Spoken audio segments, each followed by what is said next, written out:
Bismillahirrahmanirrahim. Assalamualaikum warahmatullahi wabarakatuh. Perkenalkan, saya Haula Lutfia, dosen hukum Islam di Universitas Sultan Ageng Tirtayasa, Serang, Banten. Pada kesempatan ini, saya akan menjelaskan salah satu mata kuliah yang saya ampu, yaitu mata kuliah hukum Islam 1. Mata kuliah hukum Islam 1 ini merupakan mata kuliah wajib yang ada di Fakultas Hukum dengan bobot 2 SKS. Adapun mata kuliah hukum Islam 1 ini, mahasiswa akan mempelajari tentang pengertian hukum Islam, ruang lingkup hukum Islam, sumber-sumber hukum Islam, tujuan hukum Islam, al-ahkam al-khamsah, sejarah pertumbuhan hukum Islam, asas-asas hukum Islam, kemudian mempelajari hubungan hukum Islam, hukum adat dan hukum perdata, mempelajari kedudukan hukum Islam dalam sistem tata hukum di Indonesia, kemudian mempelajari tentang teori-teori berlakunya hukum Islam, hukum perkawinan Islam, hukum waris Islam, zakat, serta wakaf. Pada pembelajaran hukum Islam 1, saya menggunakan sistem pembelajaran blended learning, yaitu memadukan sinkronus dan asinkronus atau sistem pembelajaran tatap muka dengan dipadukan pembelajaran online. Pada sistem pembelajaran online, saya menggunakan aplikasi milik Untirta, yaitu LMS pada Untirta. LMS pada Untirta ini memiliki fasilitas yang memadai bagi mahasiswa untuk mengakses materi, untuk melakukan diskusi, untuk menjawab kuis, mengumpulkan tugas, serta melakukan absensi pada saat pembelajaran online atau asinkronus. Adapun metode pembelajaran yang saya gunakan yaitu metode pembelajaran ceramah, diskusi, tanya jawab, serta kuis atau penugasan. Adapun metode pembelajaran ceramah ditujukan agar meningkatkan pemahaman mahasiswa, sedangkan metode diskusi dan tanya jawab ditujukan agar ada interaksi baik antara dosen dengan mahasiswa maupun mahasiswa dengan mahasiswa. Dan metode pembelajaran kuis atau penugasan ditujukan agar mahasiswa dapat memecahkan permasalahan atau problem solving yang ada di masyarakat terkait dengan hukum Islam. Sedangkan sistem penilaiannya, saya memiliki 5 komponen penilaian. Yang pertama diambil dari UTS, UAS, keaktifan, tugas terstruktur maupun tidak terstruktur, serta kehadiran. Adapun bobot dari UTS dan UAS masing-masing 30%, kemudian bobot dari keaktifan serta tugas masing-masing 15%, serta bobot dari kehadiran adalah 10%. Sehingga jika diakumulasikan semuanya 100%. Selanjutnya saya akan menampilkan video pembelajaran salah satu tema dalam hukum Islam 1. Silahkan menyaksikan. Terima kasih. Waalaikumsalam warahmatullahi wabarakatuh. Baik, setelah kemarin kita berdiskusi tentang hukum apa? Kemarin kita diskusi tentang apa? Hukum perkawinan Islam ya. Jadi hari ini ada salah satu tema yang jelas berkaitan dengan hukum perkawinan Islam. Salah satu akibat hukum dari adanya perkawinan yaitu adalah Waris. Waris Ya, ya. waris. Jadi hari ini kita lanjut ke salah satu tema dari hukum Islam, yaitu hukum waris. Pernah nggak dari kalian mengetahui nama lain dari hukum waris Islam? Atau dalam bahasa Arab kita sering menyebut dengan istilah fikih mawaris. Sudah pernah dengar? Belum ya, hal baru ya. Namun ada beberapa istilah lagi selain fikih mawaris yang bisa menyebutkan tentang hukum waris Islam, yaitu ilmu faraid. Nanti saya akan melihatkan ke kalian.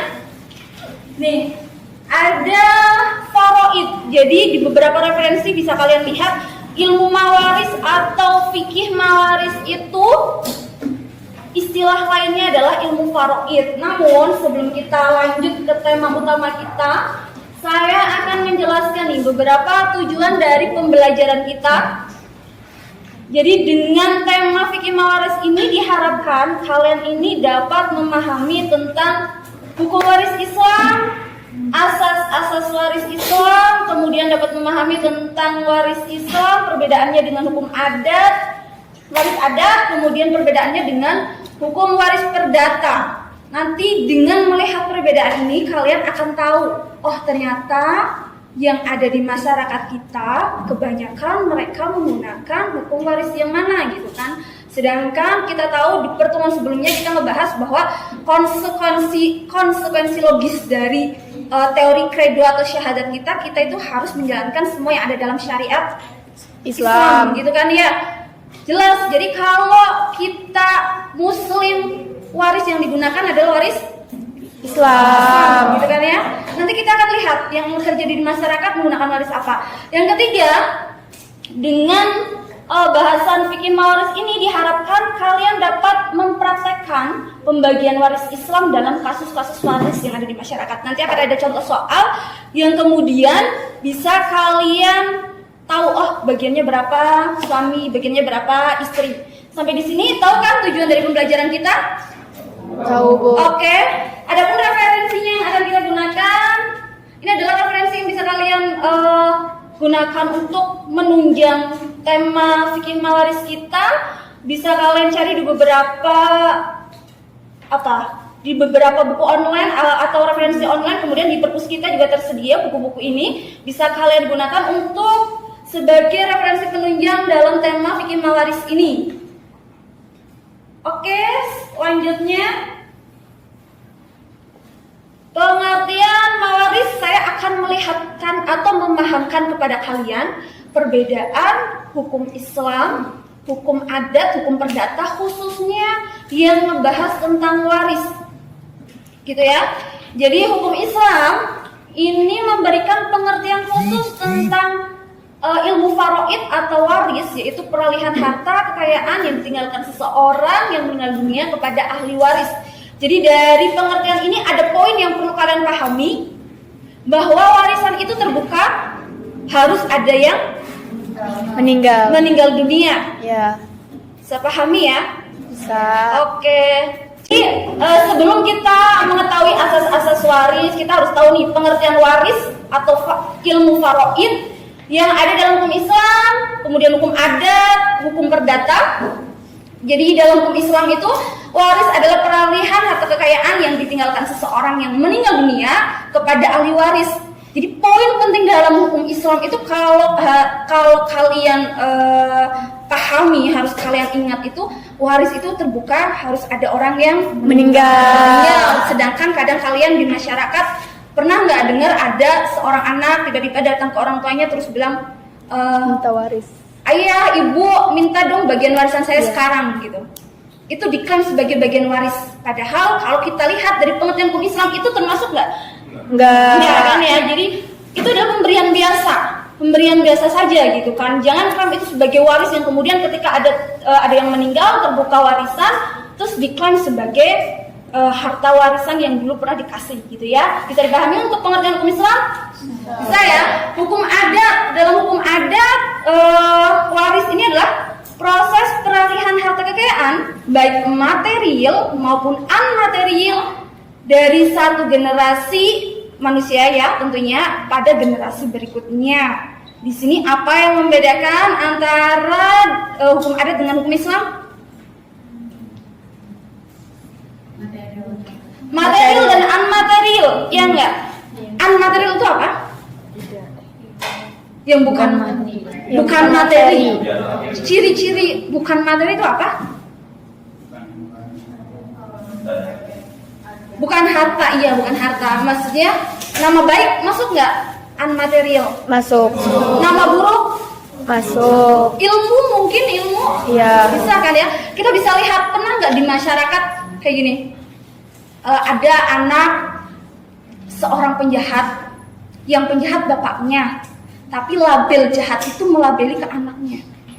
Ya enggak? Iya. Kalau terus kemudian dia akan menikah, kadang di masyarakat ada omongan jangan menikah dengan dia gitu kan. Dia kan anak penjahat. Ya enggak? Yang berbuat jahat siapa? Bapaknya. Tapi label itu nempel kan ke anaknya. Iya. Ya enggak? Begitu juga nama baik. Ada anaknya mantan lurah, udah enggak ngejabat lagi sebagai lurah. Tapi sampai bapaknya yang lurah itu udah meninggal, dia masih disebut-sebut itu dulu anaknya mantan lurah. Iya enggak? Iya. Ini yang dimaksud dengan waris dalam hukum adat. Jadi nama baik, nama buruk, kemudian ilmu mungkin di daerah tertentu kalau di Jawa gitu kadang ada orang yang punya ilmu pada saat meninggal dunia, ilmu itu kadang diturunkan gitu. Ada nggak kalau di sini, kalau di Banten, di Jawa banyak sekali gitu.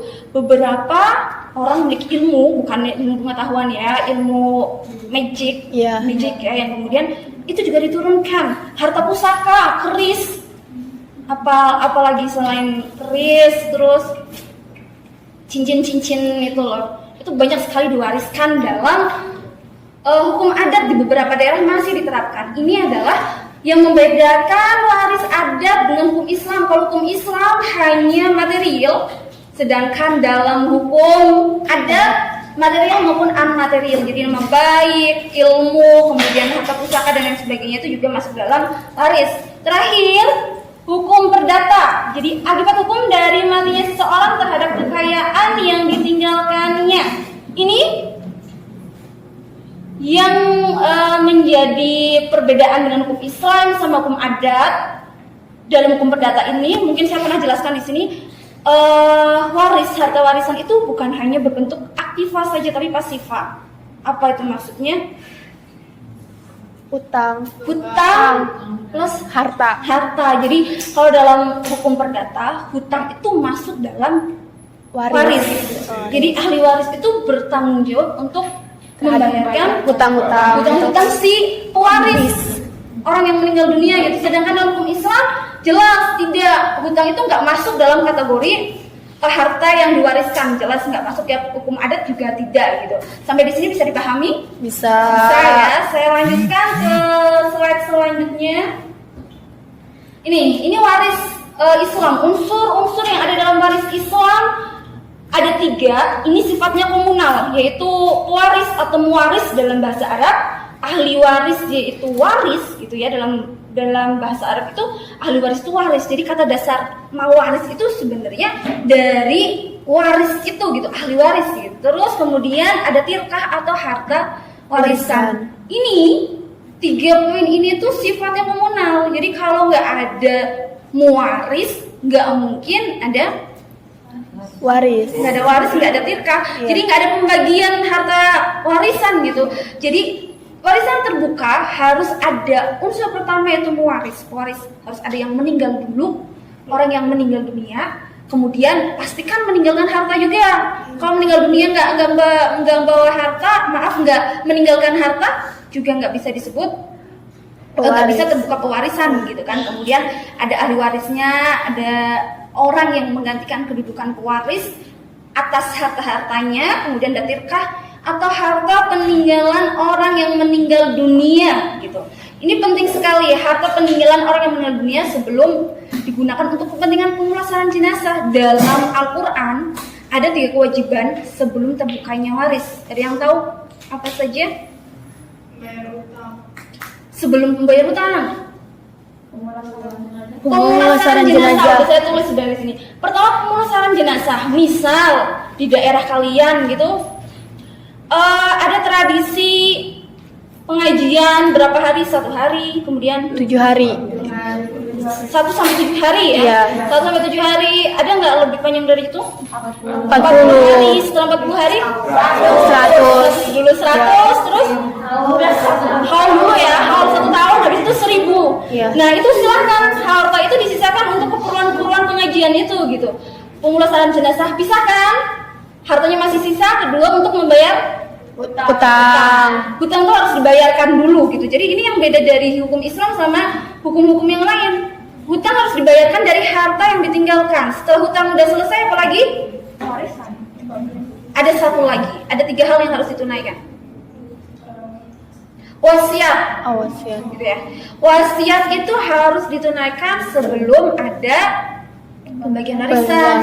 Dalam hukum Islam, dan saya cek juga dalam hukum perdata, wasiat itu tidak boleh lebih dari 1/3 dari harta peninggalan. Jadi tidak diperkenankan memberikan wasiat kepada di luar ahli waris ataupun ahli waris melebihi dari 1/3 dari harta gitu. Kadang ada nih seseorang sakit kemudian dirawat ya nggak sama orang di luar dari ahli waris ya, entah ponakan atau saudara jauh. Kemudian sebelum meninggal beliau memberikan wasiat, ini rumah untuk yang merawat saya.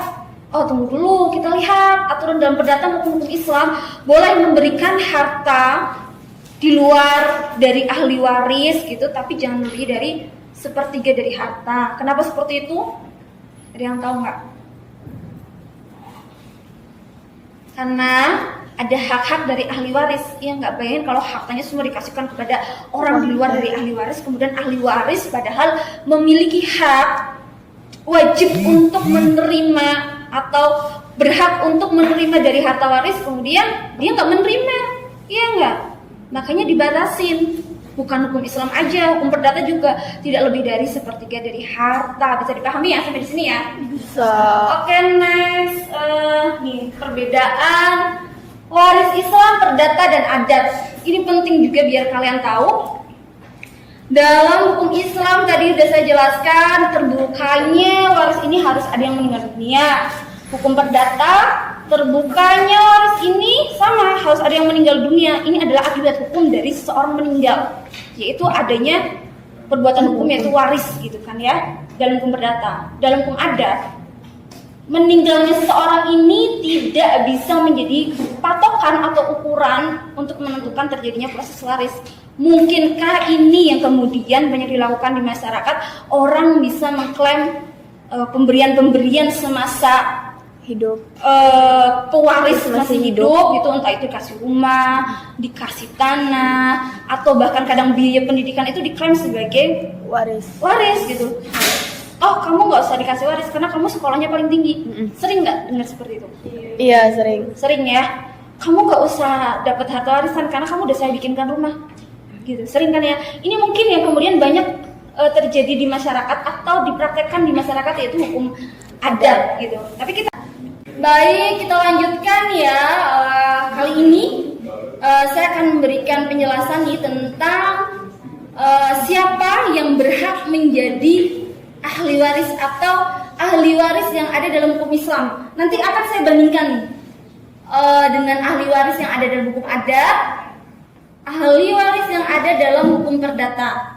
Namun perlu yang paling pertama yang harus kalian pahami, itu sebagai umat muslim kita harus tahu nih ahli waris yang ada dalam hukum Islam. Ini saya rangkai seperti ini berdasarkan apa yang ada dalam nas, gitu ya. Ada berapa warna kira-kira? Tiga. Merah, hitam, ungu. Kita lihat nih, untuk pewaris atau orang yang meninggal dunia yang kemudian membawa harta warisan, meninggalkan harta warisan, saya kasih tanda merah terlihat ya. Jadi untuk bisa membedakan, kemudian ada warna hitam, ini yang akan membedakan dengan golongan-golongan yang lain gitu. Biar tahu, oke, yang pertama ke bawah itu pasti anak, kemudian cucu, bawahnya lagi cicit gitu ya. Jadi ini anak ke bawah, bisa cucu, cicit dan lain sebagainya. Kemudian suami atau istri ini pasangan. Belum tentu yang meninggal itu pasti suami, iya nggak? Iya. Bisa istri. Makanya di sini saya sebut suami atau istri. Kemudian bisa lihat kita ke atas, ada ayah atau ibu, kakek atau nenek, kemudian ke samping saudara sekandung, iya nggak? Iya. Untuk yang merah ini pewaris atau orang yang meninggal dunia, kemudian ke samping ini pasangannya, jadi bisa jadi yang meninggal itu kalau nggak suami ya istri gitu. Jadi kita tuliskan dua orang, suami atau istri, kemudian ke bawah ada anak, ada cucu, bawah lagi ada cicit. Kalau ke atas ayah, ibu, kakek, nenek, kemudian ke samping saudara sekandung, bisa saudara sebapak. terus saudara Seibu. Tapi saya gabungin aja jadi saudara sekandung ya. Tapi bagiannya beda. Nanti bisa kita lihat di tabel yang akan saya jelaskan selanjutnya gitu. Untuk yang warna hitam, anak cucu ayah ibu ini adalah golongan pertama yang mereka memiliki kekuatan bisa menutup, menghalangi, atau kalau dalam bahasa Arab itu menghijab atau membuat mahjub ahli waris lainnya. Jadi ketika ada anak, ada cucu, ada ibu, atau salah satu dari yang hitam ini, kecuali suami atau istri ya, ada anak aja gitu, cucu nggak ada gitu. Kalau cucu itu bisa bareng sama anak mewarisi, bisa juga cucu ini terhalang oleh anak. Maksudnya gimana? Misal si pewaris memiliki anak 2, terus memiliki cucu, yang 2 itu anaknya masih hidup, cucu ikut mewarisi nggak? Nggak ya, terhalang sama anak karena orang tuanya. Tapi kemudian ahli warisnya misal anak 2, satunya meninggal, yang meninggal ini punya anak. Nah, kira-kira si anak ini posisinya cucu, dia akan tampil nggak untuk mewarisi? Tampil ya. Jadi anak sama cucu ini mereka bisa mewakili sebagai ahli waris berbarengan, bisa pula tidak, cucu bisa pula terhalang oleh si anak. Terus kemudian ayah atau ibu, tapi anak, cucu, ayah, ibu ini tidak saling menghalangi, bisa dipahami ya? Ketika ahli warisannya ada 1, ayah atau ibu saja, otomatis kakek, nenek, saudara sekandung itu semua terhalang atau terhijab atau mahjub. Hijab itu artinya apa sih? Tutup gitu kan ya, substansi dari hijab itu kan untuk menutup. Nah, terhijab di sini itu juga artinya menutup gitu. Jadi golongan pertama bisa kalian lihat anak, cucu, ayah, ibu ini otomatis akan menutup. Golongan kedua kakek, nenek, saudara sekandung. Jadi kalau ada di masyarakat banyak sekali kasus nih ya. Misal ahli warisnya hanya 1, anak perempuan pula, dia udah nggak punya ayah, nggak punya ibu, cucu juga otomatis terhalang karena ada anak gitu kan. Yang kemudian ada saudara sekandung atau ada paman gitu. Saudara sekandung kalau di mindset kita kan seperti punya hubungan erat banget gitu. Nah, kita kan satu darah gitu, ya nggak? Iya. Nah, kemudian waktu pembagian harta warisan, saudara sekandung ikut meributkan, merasa memiliki hubungan darah, merasa kuat. Tapi kita lihat, tunggu dulu, kita lihat nih dalam hukum Islam, saudara sekandung itu terhalang oleh anak.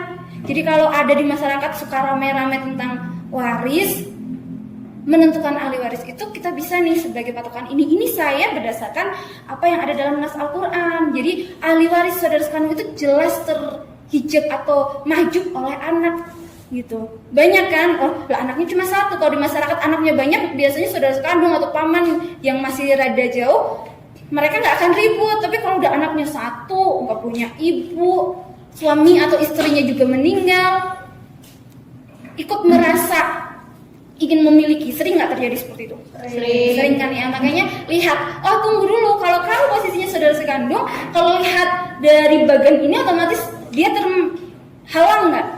Terhalang kan ya? Gitu. Bisa dipahami ya sampai sini ya?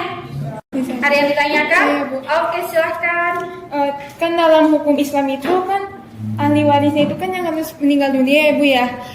Dan kalau suami istri turun ke anak kan, karena cucu kan belum bisa karena kehalang anak. Nah, jadi itu banyak kan yang anak-anak sekarang tuh nikah juga memutuskan untuk child free kan.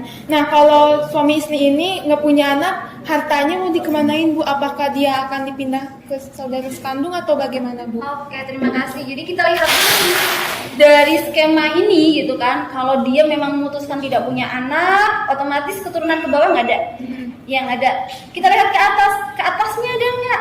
Kalau ke atasnya masih ada ayah, masih ada ibu, kakek, nenek, gitu otomatis kita akan lihat ke golongan 1. Jadi golongan 1, 2 ini itu sebagai patokan kalian gitu ya. Ketika golongan 1 ini habis semua, baru kita akan fokus ke golongan kedua gitu. Kalau memang ayah ibunya juga nggak ada, terus ke kakek nenek, ke samping saudara sekandung, saudara seibu, saudara seayah, habis juga nggak ada. Ini pahit-pahitnya gitu, nggak ada. Apa solusinya? Ada yang tahu? Iya, kasihkan kepada Baitul Mal. Baitul Mal itu apa? Konteks sekarang. Baitul Mal kalau dalam hukum Islam itu adalah kas negara. Konteks sekarang nggak ke negara gitu kan, banyak sekali nggak lembaga-lembaga yang bisa menampung zakat. Banyak kan, Basnas, terus apalagi dompet duafa dan lain sebagainya gitu kan. Yang banyak lembaga-lembaga yang bisa dijadikan tempat untuk menyalurkan harta-harta waris yang kemudian tidak memiliki ahli waris sama sekali, seperti itu ya Mbak. Oke, bisa dipahami? Terima kasih, Bu. Oke, terima kasih. Selanjutnya nih untuk sebagai pembanding, ahli waris dari hukum adat, ada nggak pembeda dengan yang tadi? Ada. Ada kan ya? Bedanya di mana? Terus? Oke, ayah ibu tadi dalam hukum Islam ada di golongan berapa? Satu. Kemudian di sini ada di golongan 2, gitu kan ya. Kemudian kandung ada di golongan 3. Beda jauh gitu kan ya. Dalam hukum adat yang sering terjadi sekarang di masyarakat yang dipraktekkan kemudian apa? Memang waris itu seakan-akan hanya ada anak gitu. Ayah, ibu, kakek, nenek itu nggak bakal dapat, ya nggak? Kalau kalian lihat di masyarakat seperti itu kan yang terjadi. Mereka tidak akan mendapat kalau masih ada anak gitu. Ya memang kalau dalam hukum adat waris itu ada di golongan 1 tuh anak, cucu dan ke bawah cicit sebagainya gitu kan ya. Kemudian suami istri ini menjadi patokan ya baik dalam hukum Islam. Ya, langsung ini adalah bagian ahli waris yang diatur. Tadi setelah kita membaca ayat-ayatnya, saya rangkum berdasarkan ayat ini ya. Jadi bagian suami setengah dengan syarat tidak ada anak. Bagian suami 1/4 ketika ada anak. Bagian istri 1/4 kalau tidak ada anak. Kalau ada anak berarti 1/8 gitu. Ini yang membedakannya beberapa bagian-bagian yang telah saya rangkum berdasarkan ayat Al-Quran tadi. Bisa dipahami ya? Baik. Ini detailnya lagi. Nah, setelah tahu, ini ada contoh soal. Nanti kita jawab bareng-bareng saja gitu. Kalian sebutkan berapa bagian dari ahli waris masing-masing ini. Kita baca nih ya. Ada seorang laki-laki meninggal dunia dengan meninggalkan seorang istri, 1 anak laki-laki, 1 anak perempuan, di mana hartanya ini berupa sebidang tanah kalau dinilaikan senilai 200 juta. Nah, siapa ahli warisnya? Anak.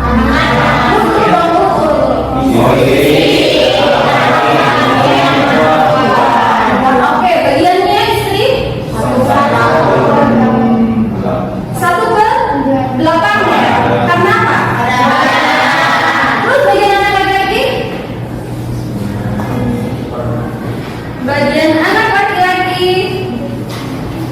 Saya lihatkan lagi nih, yuk bagian anak laki-laki berapa? Karena dibagi sama anak perempuan berarti 2 banding 1, 2 banding 1 gitu. Nah, sekarang kita lihat nih, tadi hartanya 200 juta ya. 200 juta kita hitung dulu 1/8-nya berapa? Silahkan hitung 1/8 dari 200 juta.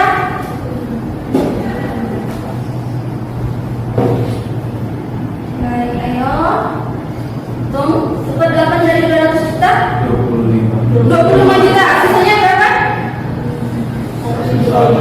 Nah, kalau kita bagi 2 banding 1, laki-laki dapat berapa? Karena 2 banding 1 berarti ada berapa bagian? 116. Bentar, 2 banding 1 kan berarti ada 3 bagian ya. 2 bagian laki-laki, 1 bagian perempuan. Berarti saya tadi kalian bagi 3. Kalian bagi 3 58 bagian perempuan. Semuanya bisa dipahami ya. Nanti ini soal bisa kalian kerjakan. Sampai di sini ada yang ditanyakan? Siap ya? Baik, kalau paham kita langsung absen. Baik, jadi sebelum kita akhiri perkuliahan kita, silakan absen. Akses catat kalian masing-masing. Ini saya sudah tunjukkan kodenya. Silakan absen mulai dari sekarang.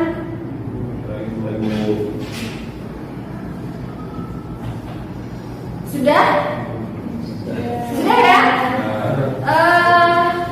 Jadi itu yang bisa saya sampaikan mengenai fikih mawaris, salah satu bagian dari submateri yang ada dalam hukum Islam 1. Selanjutnya nanti kita akan